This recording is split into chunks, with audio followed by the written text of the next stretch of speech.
ഒറ്റമുറി മാത്രമുള്ള ഒരു വീട്ടിലാണ് ഞങ്ങളിപ്പോ തൽക്കാലത്തേക്ക് താമസിക്കുന്നത്.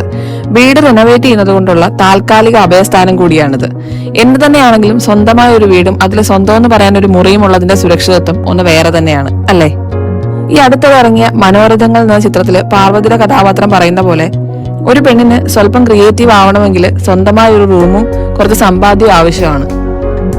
അതിപ്പോ ആണിനാണെങ്കിലും പെണ്ണിനാണെങ്കിലും ക്രിയേറ്റീവായി ജീവിക്കാൻ ഇത് രണ്ടും തരുന്ന സുരക്ഷിതത്വം ഒന്ന് വേറെ തന്നെയാ, അല്ലേ? ഇതേ കണ്ടില്ലേ, എന്റെ പുസ്തകങ്ങൾ എന്റെ കൂടെ സഞ്ചരിക്കുമോ ഇപ്പോ മേശമേലും ജനൽപ്പടിയിലും ഒക്കെ ആയിട്ട്. പ്രഗ്നന്റ് ആയിട്ടിരിക്കുമ്പോ ഒപ്പം ഒരാളെ കിടപ്പുമുറി ഷെയർ ചെയ്യാനുള്ളത് നല്ലതാ, പ്രത്യേകിച്ച് രാത്രിയിലൊക്കെ. ഇവിടെ ഞങ്ങൾ 3 ആളാണ് കിടക്കുന്നത്, 2 കട്ടിലും 3 ആളും. രാത്രി മുഴുവൻ വർത്തമാനങ്ങൾ. ഈ ഏരിയയിൽ ലാസ്റ്റ് ഉറങ്ങുന്ന വീട് ഞങ്ങളുടെയാണ്. താൽക്കാലിക ഇടമാണെങ്കിലും നമ്മൾ താമസിക്കുന്നിടത്തോളം കാലം നമ്മളെയും ചില ഇടങ്ങൾ വല്ലാണ്ടങ്ങ് സ്വാധീനിക്കും. എനിക്കിപ്പോ ഈ മുറിയും ഈ പരിസരവും ഒക്കെ ഭയങ്കര ഇഷ്ടമായി തുടങ്ങിയിട്ടുണ്ട്. പണ്ടൊക്കെ എവിടെങ്കിലും ചെന്ന് കഴിഞ്ഞാല് സെറ്റാകാൻ കുറച്ച് സമയം എടുക്കാറുണ്ടായിരുന്നു. അന്നൊക്കെ എനിക്ക് എന്റെ വീടും എന്റെ ബാത്റൂമും മാത്രമേ പറ്റത്തുള്ളായിരുന്നു. ജീവിതം അങ്ങനെയാണ്, നമ്മുടെ ചില ശീലങ്ങളെ പതിയെ പതിയെ അത് മാറ്റി. നാളെ ഇനി വേറൊരു കഥ പറയാം. അപ്പൊ ബൈ.